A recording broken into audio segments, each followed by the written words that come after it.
આઈએલ્સ આ 4 અક્ષરો સાંભળીએ ને એટલે ગુજરાતમાં ઘણા લોકો માટે આમ જાણે વિદેશ જવાના સપનાની ચાવી એવું લાગે.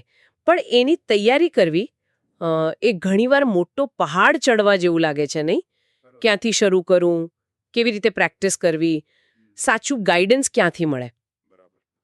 એ પ્રશ્નો ઘણાને મૂંઝવતા હોય છે. એટલે આજે આપણે છે ને આ જ સંદર્ભમાં ગુજરાતમાં કાર્યરત EEC નામની એક આઈએલ્સ કોચિંગ સંસ્થા છે, એમણે જે માહિતી પૂરી પાડી છે એનું જરા ઊંડાણપૂર્વક વિશ્લેષણ કરીએ.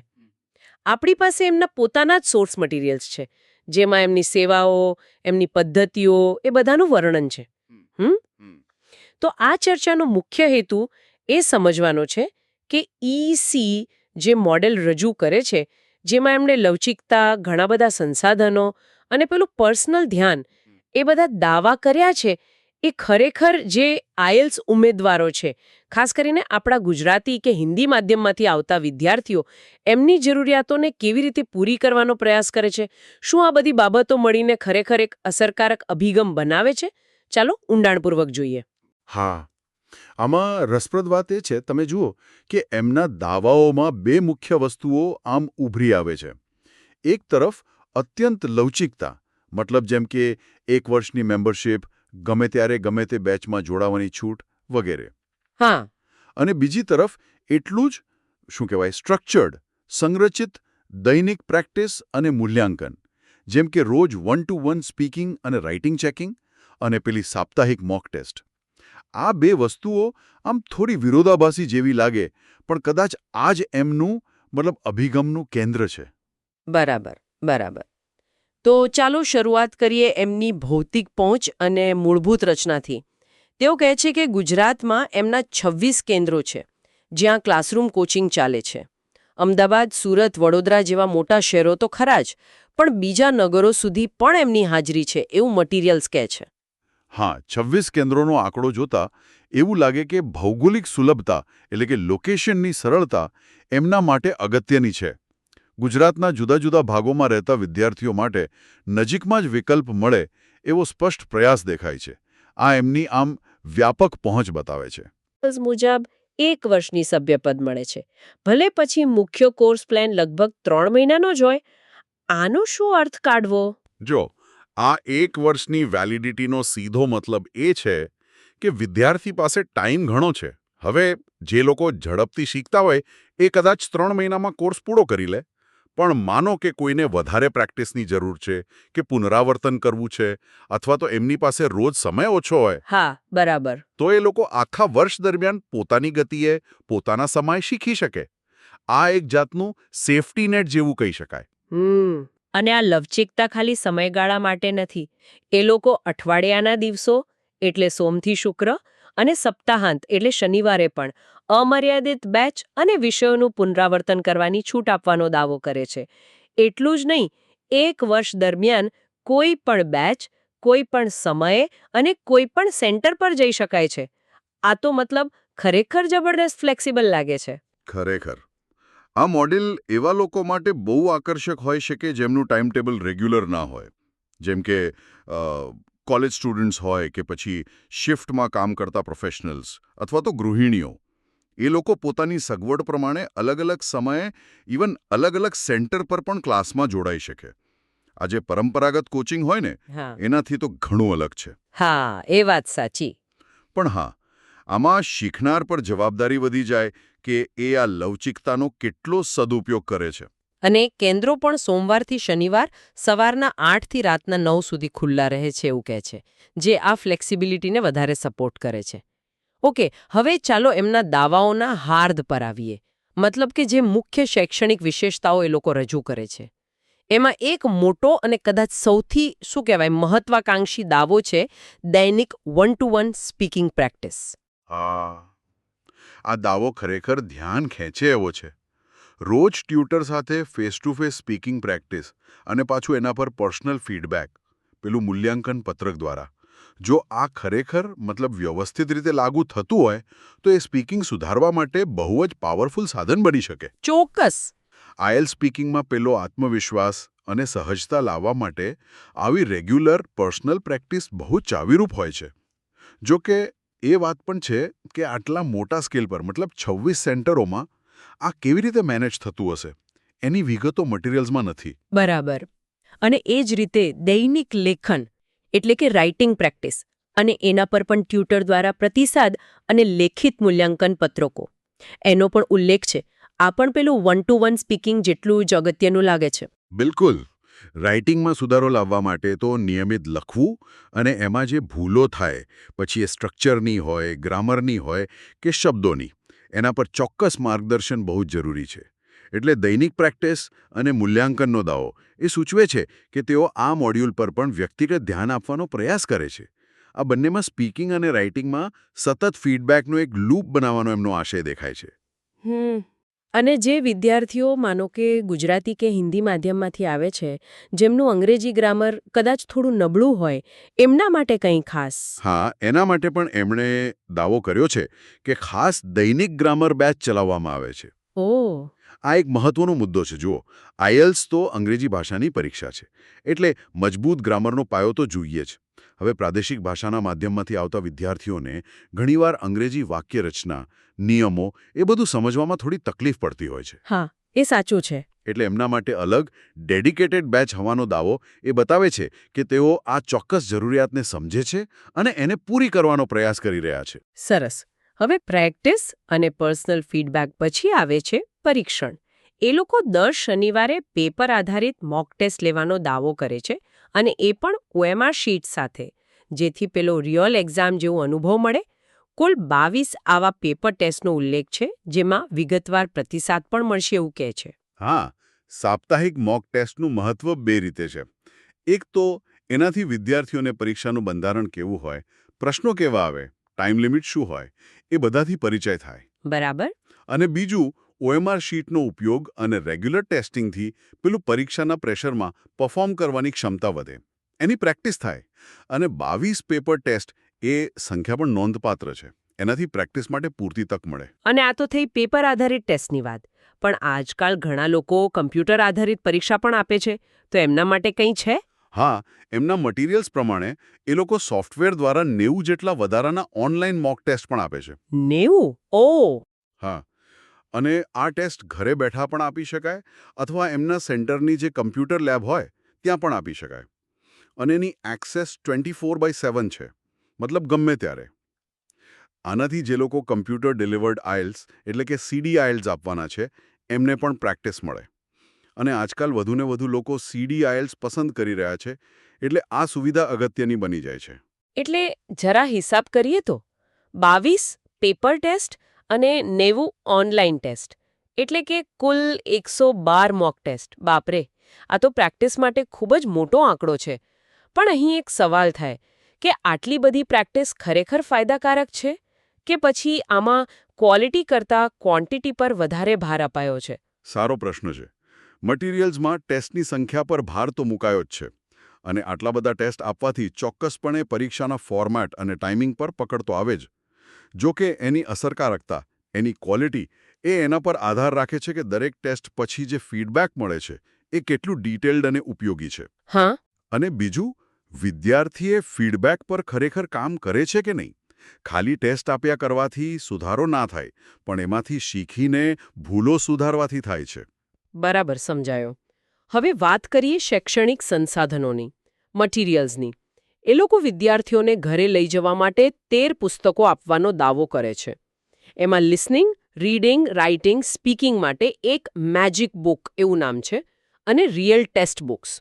અને આ બુક્સ પાછી ISBN રજિસ્ટર્ડ છે એવું પણ લખ્યું છે. ફિઝિકલ પુસ્તકોનો સેટ હોવો એ ઘણા વિદ્યાર્થીઓને ગમે છે, કારણ કે એ પોતાની રીતે વાંચી શકે, નોટ્સ બનાવી શકે. પેલું મેજિક બુક જેવું નામ કદાચ સ્પીકિંગ માટે કંઈક ખાસ ટિપ્સ કે સ્ટ્રક્ચર પર ભાર મૂકતું હશે એવું અનુમાન કરી શકાય. હા, કદાચ. અને ISBN રજિસ્ટ્રેશનનો ઉલ્લેખ એ કદાચ એમના મટીરિયલની શું કહેવાય ઓથેન્ટિસિટી કે ગુણવત્તાનો દાવો કરવાનો એક પ્રયાસ હોઈ શકે. પુસ્તકો સિવાય કેન્દ્ર પર લાઇબ્રેરીની સુવિધા પણ છે એવું કહે છે, જ્યાં કેમ્બ્રિજ અને મક્કર જેવા જાણીતા પબ્લિકેશનના પુસ્તકો ઉપલબ્ધ હોય. પછી પ્રેક્ટિસ માટે સોફ્ટવેર છે, જે ઘરે અને સેન્ટર બંને જગ્યાએ ચાલે. અને કોમ્પ્યુટર લેબ પણ છે. આ બધું મળીને એક આખું આમ વ્યાપક ઇકોસિસ્ટમ બનાવવાનો પ્રયાસ લાગે છે. હા, એવું જ દેખાય છે. તેઓ ફિઝિકલ રિસોર્સિસ જેમ કે પુસ્તકો, ક્લાસરૂમ, લાઇબ્રેરી અને digital resources, software, online test, computer lab એમ બંને પ્રકારના સંસાધનો પૂરા પાડવાનો પ્રયત્ન કરી રહ્યા હોય એવું લાગે છે. લાઇબ્રેરી અને કોમ્પ્યુટર લેબ જેવી સુવિધાઓ વિદ્યાર્થીઓને સેન્ટર પર વધુ સમય ગાળીને અભ્યાસ કરવા માટે પ્રોત્સાહિત પણ કરી શકે છે. બરાબર. ચાલો હવે એમની શિક્ષણ પદ્ધતિ પર થોડી વધુ વાત કરીએ. LRWS listening, reading, writing, speaking. એમના મટીરિયલ્સ આ વિશે શું કહે છે? જેમ કે લિસનિંગ અને રીડિંગ માટે શું ખાસ અભિગમ છે? લિસનિંગ માટે એ લોકો જુદા જુદા એક્સેન્ટ્સ એટલે કે ઉચ્ચારો સમજવા, અસરકારક રીતે નોટ્સ કેવી રીતે લેવી, એની ટેકનિક અને ટાઈમ મેનેજમેન્ટ પર ભાર મૂકતા હોવાનો દાવો કરે છે. અને લક્ષ્યાંક પણ ઊંચો રાખ્યો છે, 8-9 બેન્ડનો. ઓહો. રીડિંગ માટે સ્કીમિંગ અને સ્કેનિંગ જેવી ઝડપી વાંચન પદ્ધતિઓ, પછી પેલા અઘરા લાગતા ટ્રુ ફોલ્સ નોટ ગિવન જેવા પ્રશ્નોના પ્રકારો માટે ટિપ્સ અને સમય કેવી રીતે બચાવવો એની સ્ટ્રેટેજી શીખવાનો ઉલ્લેખ છે. આ બધી જ સ્કિલ્સ આઇલ્સમાં સારા સ્કોર માટે ખરેખર ખૂબ જ જરૂરી છે. અને રાઇટિંગ વિશે શું કહે છે? ટાસ્ક 1 અને ટાસ્ક 2 બંને માટે એમનો અભિગમ કેવો દર્શાવાયો છે? રાઇટિંગ માટે તેઓ બંને ટાસ્ક પર અલગથી ધ્યાન આપતા હોય એવું જણાય છે. ટાસ્ક 2 જે નિબંધનો હોય છે એના માટે સરળ સ્ટેપ્સમાં નિબંધ કેવી રીતે લખવો, એની રોજ પ્રેક્ટિસ અને સારા બેન્ડવાળા સેમ્પલ એસેઝનો અભ્યાસ, એવો દાવો છે. જ્યારે ટાસ્ક 1 જે રિપોર્ટ અથવા લેટરનો હોય છે એના માટે ગ્રાફ, ચાર્ટ, નકશા, ટેબલ વગેરેનું વર્ણન સ્પષ્ટ ભાષામાં અને યોગ્ય સ્ટ્રક્ચરમાં કેવી રીતે કરવું એ શીખવવામાં આવે છે. આ એક પદ્ધતિસરનો સિસ્ટમેટિક અભિગમ લાગે છે જે દરેક ટાસ્કની અલગ જરૂરિયાતોને ધ્યાનમાં લે છે. અને સ્પીકિંગમાં પેલી દૈનિક 1-to-1 સેશન સિવાય શું કોઈ ચોક્કસ વ્યૂહરચનાઓ, સ્ટ્રેટેજીઝ શીખવવામાં આવે છે? હા, મટીરિયલ્સ મુજબ સ્પીકિંગના ત્રણેય પાર્ટ 1, 2 અને 3 માટે અલગ અલગ સ્ટ્રેટેજીઝ શીખવાય છે. ક્યુ કાર્ડ્સ પાર્ટ 2ને કેવી રીતે હેન્ડલ કરવા એની ટિપ્સ અપાય છે અને ઓવરઓલ આત્મવિશ્વાસ કેવી રીતે વધારવો એના પર પ્રેક્ટિસ કરાવવામાં આવે છે. અને ગ્રામર પરનો ભાર અહીં પણ દેખાય છે. ખાસ કરીને જે આપણે વાત કરી, પ્રાદેશિક ભાષાના વિદ્યાર્થીઓ માટે એમનો પાયો મજબૂત કરવા પર ધ્યાન કેન્દ્રિત કરાયું છે. શું તેઓ કોઈ ચોક્કસ પ્રકારના ઉમેદવારો માટે, જેમ કે જનરલ ટ્રેનિંગવાળા, એમના માટે કોઈ વિશેષ સહાય પૂરી પાડવાનો દાવો કરે છે? 2 બાબતો સ્પષ્ટપણે લખેલી છે. એક તો ગુજરાતી હિન્દી માધ્યમના વિદ્યાર્થીઓ માટે પેલી સમર્પિત ગ્રામર બેચ જેની આપણે વાત કરી. હા. અને બીજું જનરલ ટ્રેનિંગ જીટી ઉમેદવારો માટે વિશેષ બેચ. જીટી મોડ્યુલ મોટેભાગે પરમનન્ટ રેસિડેન્સી જેમ કે કેનેડાની એક્સપ્રેસ એન્ટ્રી માટે જરૂરી હોય છે. અને એની જરૂરિયાતો એકેડેમિક મોડ્યુલથી થોડી અલગ હોય છે. એટલે આ બતાવે છે કે તેઓ બંને પ્રકારના એકેડેમિક અને જીટી ઉમેદવારોને સેવા આપવાનો પ્રયાસ કરે છે. સરસ. હવે આટલી બધી પ્રવૃત્તિઓ, આટલી બધી પ્રેક્ટિસ, તો વિદ્યાર્થીની પ્રગતિનું નિરીક્ષણ, એનું ટ્રેકિંગ કેવી રીતે થાય છે? એમના દાવા મુજબ આના માટે એક 3 સ્તરીય સિસ્ટમ જેવું લાગે છે. પહેલું, દિવસ મુજબનો એક સ્ટડી પ્લાન જે વિદ્યાર્થીને એક દિશા આપે કે આજે શું કરવાનું છે. બીજું, દર શનિવારે થતો મોક ટેસ્ટ જે સમયાંતરે એમની પ્રગતિ માપે છે. અને ત્રીજું, સ્પીકિંગ અને રાઇટિંગ માટે મળતા દૈનિક મૂલ્યાંકન પત્રકો જે સતત ફીડબેક આપે છે. એટલે આ એક મજબૂત ટ્રેકિંગ અને ફીડબેક સિસ્ટમ બનાવવાનો પ્રયાસ દેખાય છે. કોચિંગ સિવાયની પણ કેટલીક વધારાની સેવાઓનો ઉલ્લેખ છે એમના મટીરિયલ્સમાં.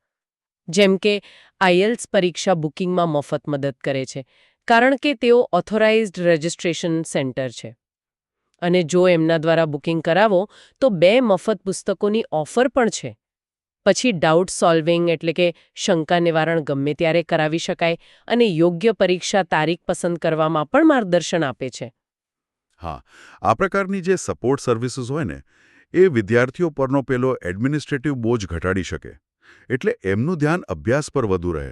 બરાબર. અને ખાસ કરીને મોક ટેસ્ટના સ્કોરના આધારે પરીક્ષા ક્યારે આપવી એ અંગેનું માર્ગદર્શન ખરેખર ઉપયોગી થઈ શકે, જેથી વિદ્યાર્થીઓ પૂરી તૈયારી વગર પરીક્ષા આપવાના દોડી જાય. સાચી વાત. અને જો રૂબરૂ ક્લાસમાં નથી જોડાઈ શકતા એમના માટે પણ કોઈ વિકલ્પ છે? આપણે પહેલાં પેલી લચકતાની વાત કરી હતી ને? હા, એમના મટીરિયલ્સમાં બીજા 2 લર્નિંગ મોડ્સનો પણ ઉલ્લેખ છે. એક છે લાઈવ ઓનલાઈન ક્લાસ, જે લગભગ રૂબરૂ ક્લાસ જેવો જ અનુભવ ઘરે બેઠા આપે, ડિજિટલ નોટ્સ અને મોક ટેસ્ટ સાથે. અને બીજો છે પ્રી રેકોર્ડેડ કોર્સ, જેમાં આખી વિડિયો લાઇબ્રેરી અને સોફ્ટવેર એક્સેસ મળે, એટલે પોતાની રીતે પોતાના સમયે શીખી શકાય. આ બીજો વિકલ્પ ખાસ કરીને જે લોકો નોકરી કરતા હોય એમના માટે વધુ અનુકૂળ હોવાનું જણાવાયું છે. અચ્છા. એટલે આ એમની પેલી ફ્લેક્સિબિલિટીની ફિલોસોફીને અલગ અલગ પ્લેટફોર્મ પર વિસ્તારવાનો પ્રયાસ છે. ઓકે.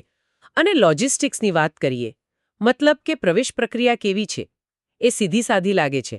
મફત કાઉન્સેલિંગ માટે બુક કરો, પછી બેચ અને કેન્દ્ર પસંદ કરો, રજિસ્ટ્રેશન પૂરું કરો અને પછી સામાન્ય રીતે એ જ અઠવાડિયે ક્લાસ શરૂ થઈ જાય, જો જગ્યા હોય તો. ફી અને શિષ્યવૃત્તિ વિશેની માહિતી કાઉન્સેલિંગ દરમિયાન જ મળે, એવું લખ્યું છે.